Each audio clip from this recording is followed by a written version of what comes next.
Olá, Prefeitura de Forquetinha anuncia medidas de contenção para adequar receita à queda no orçamento. Este e outros assuntos você confere a partir de agora no Redação Informativo.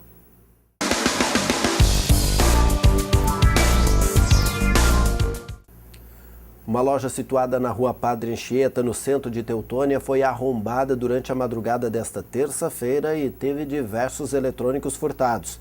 De acordo com a Polícia Civil, foram levados 27 celulares, 6 tablets e um notebook. A situação foi percebida por volta das 5h30 da manhã, quando os primeiros funcionários chegaram ao estabelecimento. Foram arrombados cadeados e o miolo da porta da frente para o furto. A loja possui sistema de vídeo monitoramento e as imagens foram entregues à Polícia Civil para identificar os responsáveis. E o motorista de 44 anos foi flagrado pelo Grupo Rodoviário da Brigada Militar de Encantado dirigindo um caminhão irregularmente. Ele estava com a Carteira Nacional de Habilitação suspensa na noite desta segunda-feira. Em abordagem de rotina em frente ao posto policial no quilômetro 68 da RS 129, a guarnição solicitou a parada de um caminhão Mercedes-Benz de Arroio do Meio por volta das 10h40 da noite. Em consulta aos documentos do condutor, foi constatada a situação de suspensão do direito de dirigir. O motorista foi autuado e teve sua CNH recolhida por 24 horas. O veículo foi entregue a um condutor habilitado. E um automóvel Monza vermelho, placa IBY 9863 de Cruzeiro do Sul, foi furtado entre o fim da noite de segunda-feira e o início da madrugada desta terça-feira, na rua Borges de Medeiros, no centro de Lajeado.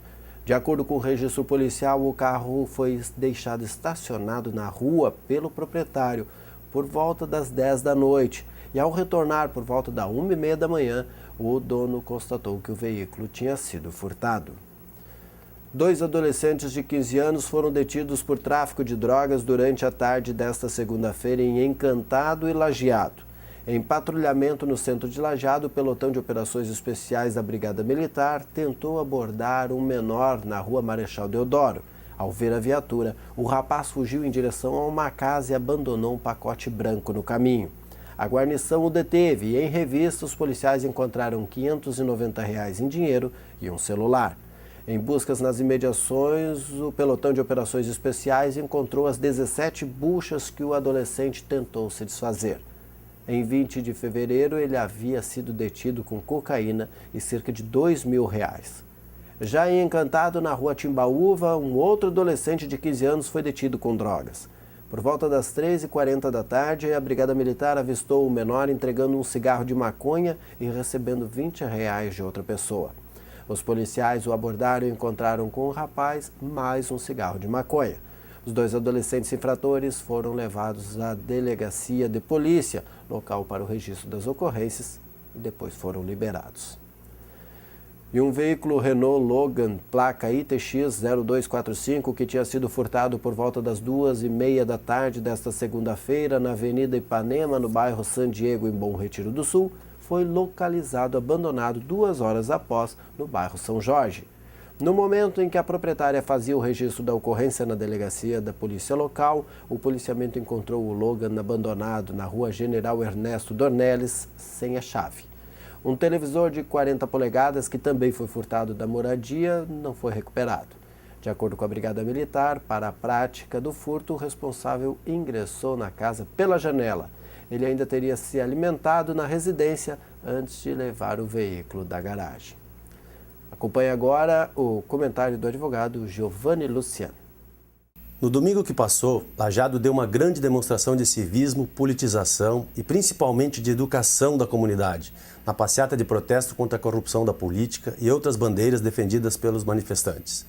Nem o calor, que devia estar beirando 40 graus, tirou da população a vontade de demonstrar o seu descontentamento com a atual situação da política, da economia, da segurança, da educação, entre outras críticas, demonstradas que foram nas faixas, nos cartazes e nos gritos de ordem usados durante o percurso. Pelos números apresentados pelas autoridades, em torno de 3.500 a 4.000 participantes, pode-se dizer que aproximadamente 5% da população de Lajeado saiu às ruas para protestar. Talvez uma das maiores manifestações do Brasil em números relativos. O que mais chama atenção nesses atos públicos, que se viu em todo o país, é que não há por trás deles nenhum sindicato, nenhuma categoria identificada, como foi no recente caso dos protestos dos caminhoneiros, e nenhum partido político, ao menos assumidamente identificado. Pelo contrário, em geral, quem estava convocando essas manifestações faziam questão de deixar bem claro que pessoas identificadas com qualquer partido que fosse não seriam bem-vindas. Está certo que há alguns anos não existia internet e com ela as redes sociais para fazer esses chamamentos. Mas o fato é que, ao que consta, desde os tempos das manifestações pelas diretas já e pelo impeachment do ex-presidente Collor, não se via tanta gente na rua a pedir ou a protestar contra atos de governo. A grande diferença é que nestes outros dois casos, todos os partidos políticos e todas as forças públicas e privadas que estavam declaradamente contra as eleições indiretas e contra o governo Collor, foram a público conclamar e incitar a população a protestar. Ou seja, não tinha nada de tão espontâneo assim, eram atendimentos a chamamentos. Nessas manifestações de 15 de março, ao contrário, o convite veio do povo e o povo desconvidou os políticos a participarem dele. Eu vejo isso como um recado do povo, não só para o atual governo federal, mas quem sabe para todos os governos de todos os níveis, atuais e futuros, para todos os partidos políticos que estão ou estarão em futuros governos. O povo não aguenta mais falcatruas, negociatas, politicagem, enfim, corrupção em geral e principalmente não aguenta mais a impunidade. O povo quer respostas, atitudes, provas de que o governo realmente tem intenção sincera de fazer o que sempre promete imediatamente após os protestos. Mas a resposta que o atual governo deixa para a população é exatamente no sentido contrário, ou seja, protegendo os seus membros, os membros de seu partido, mesmo quando eles são condenados pela justiça, como é o caso de José Genuíno, do ex-ministro José Dirceu, que, aliás, novamente foi citado no escândalo da Petrobras. Isso para não falar de outros membros não políticos, como o ex-tesoureiro Delúbio Soares, que, mesmo condenado pela justiça, jamais foi expulso do partido. Aliás, por falar em tesoureiro, o atual tesoureiro do PT, senhor João Vacari, mesmo mencionado pelos dois delatores do caso Petrobras, mesmo sendo alvo de investigação da Operação Lava Jato da Polícia Federal, é mantido no cargo como que blindado. Como que em um tribunal particular, uma justiça particular que o partido faz paralelamente à justiça normal, à justiça legal, à justiça institucional. Antigamente, o que se via nessas situações era o servidor, ou no caso, o dirigente partidário, pedir afastamento ou ser afastado do partido ou da instituição que representava, para não atrapalhar nas investigações. O PT inventou a fórmula contrária. Inventando a fórmula contrária, ou seja, protegendo os indiciados, blindando os denunciados e principalmente saudando como heróis os condenados pela justiça, como foi o caso do Genuíno, do Dirceu, do Delúbio e tantos outros, o PT e os outros partidos que dão sustentação ao seu governo não deveriam estranhar a repulsa a esses acobertamentos hoje manifestada nas ruas. Acho que o povo mais quer atualmente é a transparência há tanto tempo prometida. O povo pode ser acomodado, mas não é cego, não é burro e um dia perde a paciência. Até a próxima. A patrulha agrícola é reforçada em 17 municípios gaúchos. Veja com a jornalista Andréa Martins. 17 municípios gaúchos receberam nesta segunda-feira equipamentos que compõem a patrulha agrícola mecanizada. A entrega, realizada no Parque de Exposições Assis Brasil, em Esteio, contou com a presença do governador José Ivo Sartori e do secretário da Agricultura e Pecuária, Hernani Polo. Nós precisamos manter o homem do campo produzindo. E esses equipamentos são exatamente para isso, para nós manter o produtor na zona rural sem que ele pague, por esses implementos. Isso é totalmente gratuito. O prefeito de Forquetinha anuncia pacote de medidas para cumprir o orçamento de 2015. Na manhã desta terça-feira, o prefeito Valdemar Richter convocou a imprensa regional para anunciar um pacote de medidas administrativas para conter gastos. De acordo com Richter, a estimativa do município era receber 10 milhões de reais em receita líquida do estado. No entanto, a previsão orçamentária encolheu em quase 2 milhões. Entre os principais cortes está a fusão de 2 das 6 secretarias, corte de horas extras, revisão de todos os contratos e o cancelamento da tradicional Forquetinha Expofest. O evento, programado para ocorrer em novembro, reúne uma multidão no Parque Municipal e custaria aos cofres públicos cerca de R$50 mil. Na justificativa, Richter disse aos jornalistas que não quer reduzir os serviços prestados à comunidade e principalmente cortar investimentos em saúde e educação. E termina na sexta-feira o período de inscrições para o Passe Livre Estudantil 2015. O programa garante subsídios aos estudantes matriculados em instituições de ensino superior fora do território de abrangência do município de residência. A legislação beneficia estudantes com renda per capita de R$ 1.182. Para ter direito ao benefício, que não é integral, os estudantes devem comprovar frequência nas instituições de ensino. Interessados devem comparecer à Secretaria de Educação para preencher ficha cadastral e apresentar a documentação exigida. E as novas regras para a votação de vetos admitem participação do cidadão no Senado. Saiba como acompanhar as atividades dos parlamentares na matéria da TV Senado. O projeto que organiza a apreciação dos vetos foi posto em prática no mesmo dia em que foi aprovado, dia 11 de março. As novas regras estabelecem tempo para discussão e encaminhamento, critério de proporcionalidade para apresentação de destaques e limites para obstrução. O processo fica transparente, fica garantido o direito das minorias, das lideranças que representam a minoria na casa se manifestar, de se fazer destaque, mas ao mesmo tempo se ordenou, se estabeleceu uma regra que permite que as sessões tenham começo, meio e fim. Por incrível que pareça, nós chegamos a ponto de não saber quando é que a sessão terminaria. Além das mudanças na hora de votar, há também novidade para o acesso online. A partir de agora, a cédula de votação que será usada pelo parlamentar fica disponível no site do Congresso Nacional. Com esse novo dispositivo, qualquer pessoa pode acessar, preencher e pesquisar a pauta de vetos. Qualquer pessoa, em qualquer computador, em qualquer lugar do mundo. Obviamente que nada mais é do que uma intenção de voto até aquele momento e passa a ser um voto propriamente dito somente quando o parlamentar entrega isso no plenário. A cédula fica disponível no site do Congresso assim que a sessão para apreciar os vetos é convocada. Além da cédula online, o novo sistema também publica na internet o resultado de todas as votações. A apuração de uma quantidade tão grande de dispositivos antes demoraria em torno de 15 a 20 horas. Né? Passava a madrugada aqui apurando os vetos. Agora não. Em torno de 20 minutos, 25 minutos, a gente já consegue ter esses resultados. O acesso simplificado à cédula e ao resultado dos vetos é uma forma de reforçar a fiscalização da atividade legislativa e de ampliar a transparência no Congresso. É o que diz Antônio Queiroz, do Departamento Intersindical de Assessoria Parlamentar. Então, é uma medida extremamente oportuna e de respeito ao eleitor, para que rapidamente saiba como se pronunciou o seu representante, não apenas na primeira fase da formulação da política pública, quando votou a proposição, mas também depois de um eventual veto presidencial. Então, uma medida que merece todos os aplausos e que vem no sentido de tornar mais transparente, mais ágil e na direção da prestação de contas. Até o meio-dia desta terça-feira, os 20 terminais de autoatendimento instalados pela Estacione Rotativo no centro de Lajeado estavam em funcionamento. Conforme o gerente administrativo da empresa, Juliano Razeira, hoje pela manhã ainda foram instalados os últimos adesivos explicativos nos aparelhos. Nestes primeiros dias, a única opção de pagamento serão as moedas. O débito automático só será possível daqui a 1 ou 2 meses. Até o final da próxima semana, outros 2 terminais também devem ser instalados. E a mistura de etanol anidro à gasolina passa de 25% a 27% no Brasil.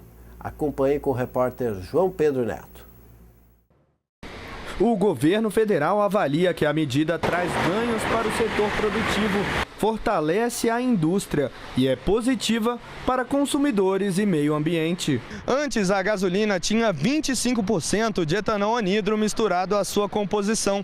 A partir de agora, essa mistura passa a ser de 27%, apenas para gasolina comum ou aditivada. Para combustíveis do tipo premium vendido nos postos de combustíveis, o percentual não teve alteração. Segundo o Ministério da Agricultura, o Brasil tem 1 bilhão de litros de etanol em estoque que vão ser usados para a mistura e devem ser consumidos ao longo deste ano.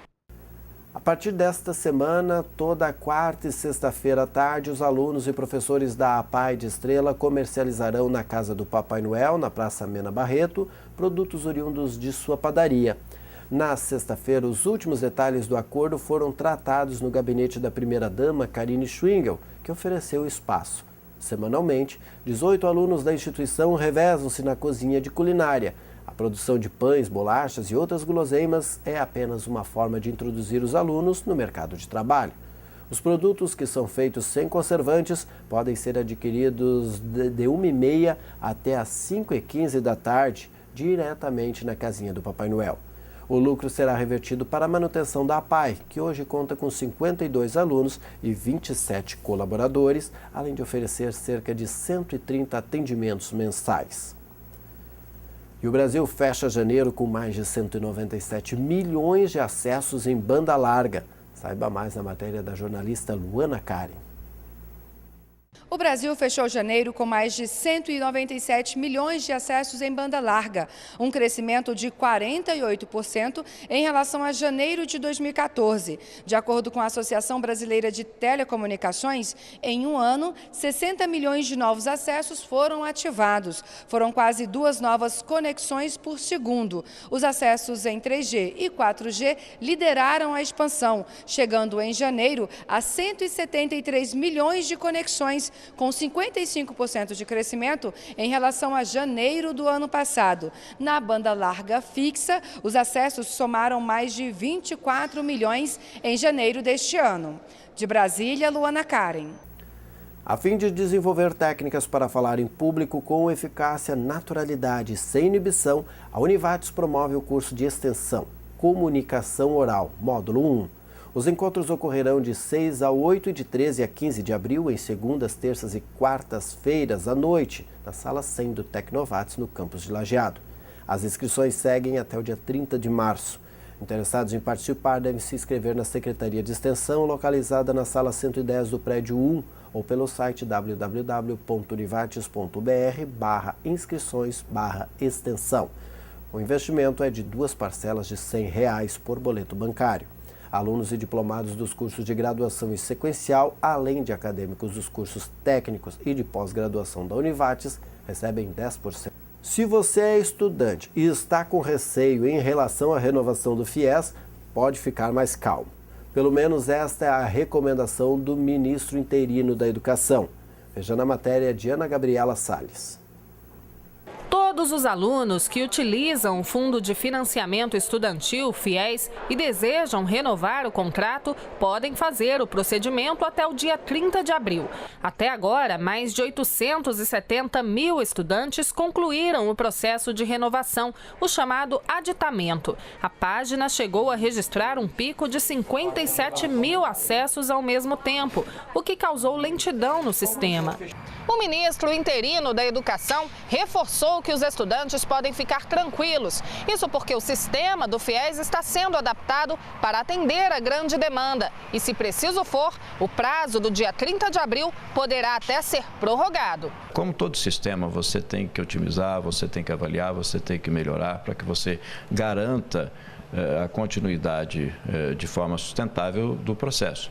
Então, o que nós fizemos? Nós fizemos algumas modificações e o sistema começou a entrar no ar em fevereiro. Isso, com certeza, trouxe alguma ansiedade e nós tivemos uns números, não é, que realmente superaram tudo aquilo que nós nos programamos em termos de sistema, de tecnologia de informação. Se necessário for, nós entendemos que não será, mas nós vamos para o aditamento, a renovação, toda a garantia, ele fará isso e nós poderemos ampliar o prazo. O ministro interino lembra ainda que, a partir da renovação, o pagamento das mensalidades será feito de forma retroativa ao início do semestre. O estudante terá toda a sua semestralidade coberta. Então, existe a garantia, a determinação do governo para que todos os estudantes tenham os seus contratos renovados.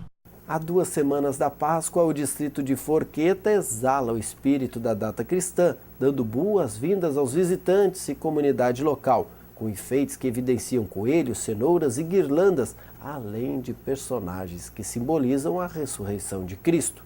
Numa iniciativa dos empreendedores do roteiro turístico Caminhos da Forqueta e de mais moradores locais, com apoio da administração municipal e subprefeitura do distrito, a comunidade engajou-se na produção de enfeites pascais, instalados em arcos e postes ao longo da rua principal.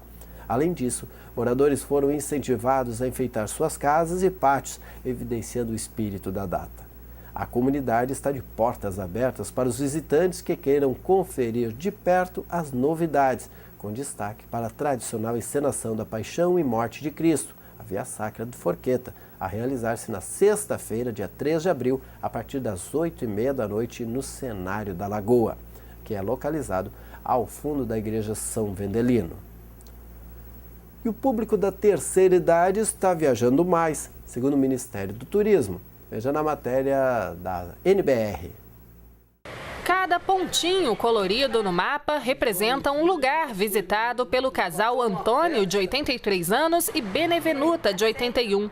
O álbum é recheado dos momentos mais marcantes Brasil afora. Os meninos, filhos que marcam, né? Vai no lugar e fala, nós vamos. Aí nós vamos. Todo lugar que eu vou, acho bom. Mas o casal só começou a viajar com mais frequência depois da aposentadoria, há cerca de 15 anos. Para o seu Antônio, um descanso merecido, depois de criar os 8 filhos. Agora que a gente tem tempo, né? Não precisa trabalhar, tá folgado. Aí a gente, a vida da gente que a gente merecia no tempo de novo, tá apreciando agora. O casal de aposentados reflete uma tendência no país. Com maior expectativa de vida, os brasileiros acima dos 60 anos de idade estão viajando cada vez mais. Segundo o Ministério do Turismo, de 2010 a 2014, o número de viagens feitas por esse público passou de 16 milhões e 200 mil para 18 milhões, um aumento de 11%. Os idosos também já respondem por 15% dos clientes das agências de viagem. A população de acima de 60 anos tem crescido, tem vivido, o Brasil tem uma longevidade bem maior, expectativa de vida maior, com qualidade de vida também. As pessoas têm também independência financeira. Isso tudo se enquadra dentro de um perfil de turista que interessa muito aos destinos turísticos, né? Que é aquele que tem tempo, portanto pode planejar sua viagem ao longo do ano, não tem que estar preocupado necessariamente com férias, né? Tem disponibilidade de renda e ainda estão bastante ativos, né? O ministro explica que uma das políticas públicas criadas para estimular o turismo de idosos é o Viaja Mais Melhor Idade, que cadastra agências de turismo para oferecer preços diferenciados nos serviços. O ministro está otimista com a economia no setor esse ano, que conta com vários feriados prolongados. Para o turismo, isso vai gerar quase 18 bilhões de reais a mais para a economia brasileira, por conta dos feriados. São feriados prolongados, fim de semana, permite que o brasileiro viaje, pelo menos interestadual. E a gente aposta que o turismo vai crescer muito acima do PIB brasileiro esse ano de novo. E a próxima viagem do casal já está marcada. O destino? Búzios, no Rio de Janeiro. A gente vai conhecer, porque não conhece nada lá. No Rio de Janeiro não conhece nada. E veja como será esta quarta-feira com o jornalista Rodrigo Nascimento e a previsão do tempo.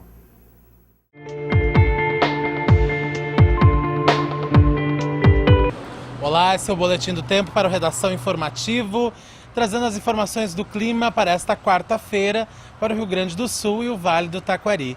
E o tempo segue estável nesta quarta-feira em todas as regiões do estado. Uma grande massa de ar seco atua sobre o Rio Grande do Sul, o que impede a formação de nuvens e, consequentemente, chuva. Os últimos dias do verão, a despedida do verão, está sendo com muito sol e um pouquinho de calor, especialmente nesta quarta-feira. As temperaturas devem ficar acima dos 30 graus em várias regiões do estado. Mas vamos ver como fica aqui no Vale do Taquari. O tempo nessa quarta-feira. Em Lajeado, o dia amanhece com sol e poucas nuvens. A mínima prevista é de 15 graus e a máxima pode chegar aos 29 graus na quarta-feira em Lajeado. Na cidade de Encantado, o dia será de sol entre nuvens. A quarta-feira amanhece com 15 graus e a máxima pode chegar aos 28 à tarde. Este foi então o Boletim do Tempo para o Redação Informativo. A gente volta na próxima edição do programa. Até lá!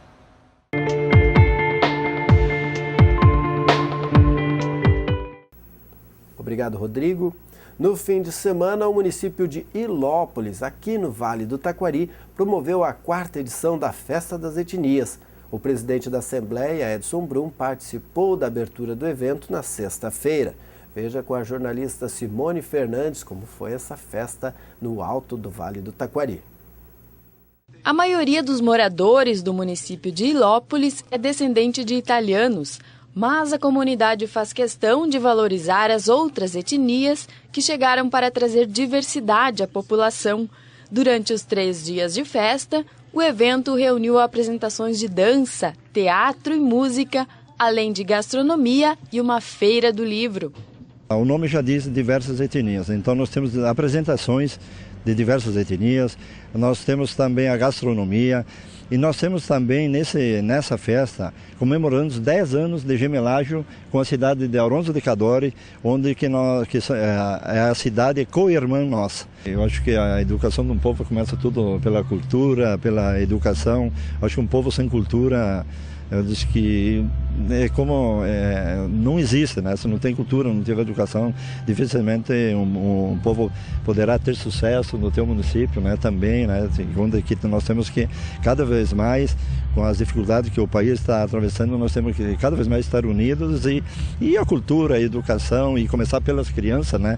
Eu acho que a saída é por aí. A gente participar de uma festa que exatamente referencia as etnias, para nós é bastante importante, até porque o Rio Grande do Sul tem muito disso. Além da colonização italiana, que é a característica de Ilópolis, nós temos a imigração alemã, que é muito forte, polonesa, russa, nós temos japoneses aqui, espanhóis, portugueses. Então, quando se está cultivando exatamente isso, é importante que nós da Assembleia participemos, até porque temos a representação de quase todas elas também lá na Assembleia Legislativa. E como o município é o maior produtor de erva mate do estado, é claro que o produto não poderia faltar na festa. O Instituto Brasileiro da Erva Mate lançou no evento a ideia da Confraria do Mate. A iniciativa quer incentivar as pessoas a degustar o chimarrão. Nós temos diferentes sabores em função do clima, do solo onde essa erva mate é produzida. Também há variedades diferentes de erva mate e elas têm sabores diferentes. A ideia é que as pessoas, ao se reunirem para tomar chimarrão, confraternizem, saboreando e sabendo qual é a procedência, qual é a região de produção, qual é a variedade, para que no futuro nós tenhamos que nem o vinho. Nós temos o Cabernet, o Merlot, o Pinot, o Taná e assim nós vamos ter com a erva mate. Esse é o grande objetivo do Ibramate. Outra novidade lançada durante a festa foi uma farinha de trigo com adição de um percentual de erva mate, a Farimate. Ela é uma farinha acrescida com erva mate, ela tem um percentual de erva mate e ela é usada, ela substitui a farinha, toda a farinha que você tem tradicional, essa aqui pode substituir ela tem antioxidantes, nós temos uma pesquisa já quase pronta, ela vai ser divulgada para comprovar que realmente ela tem um benefício muito grande. E aí a gente ela entra no mercado daqui a algum tempo, não temos uma data definida, e ela é basicamente para biscoitos, massas, pães, e ela pode substituir a farinha normal em todas as composições.